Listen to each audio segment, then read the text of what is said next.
Zigmār, jūs nākat no Liepājas. Īstāstat, kas tur ir par tādu vēju, kas ņem un sapūš tik daudz muzikāli tieši talantīgus cilvēkus?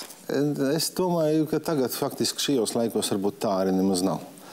Tā bišķi vairāk leģenda nekā tā realitāte. Tas vienkārši sakrīt kaut kādā vienā periodā, kaut kādā vienā vecuma grupā, kaut kādā vienā vairāk, jāsaka, žanrā. Rokmūzīgas vai tādā popmūzīgas žanrā, tā kaut kā. Tagad es teiktu, ka es nenovēroju šādu parādību. Tajos vecajos laikos ticamākais, ka tur varbūt viens no faktoriem bija veiksmīga mūzikas skolas darbība, no kuras daudz cilvēku nāca. Tas, ka Liepāja bijusi vienmēr kaut kas atsevišķs kā kultūras centrs Latvijā.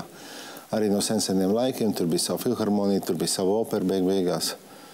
Tas ir ļoti vairāk pirms kara un pirms pasaules kara, es domāju. Un tā kaut kā izveidojās kaut kādas tradīcijas un šīs te vasaras koncerta estrādes, kurā spēlēja simfonisko muziku. Katru vasaru bija vasaras sezonas, un tur bija ļoti uzņēmīgs muzikas skolas direktors Valdis Vikmans, kuram bija kaut kāda tāda misijas apziņa, varētu teikt. Ja? Un ar viņu kopā, protams, radās daudz, kas kaut kādā veidā sekoja. Tā būtu viena tāda lieta. Un tā otra lieta, ka tu teisi visam tam bišķi izdzīvojis caur, tomēr gribās tā kā uz Rīgu. Ja? Tā nevar teikt, ka līdz galam gribās par Liepāju visu mūžu.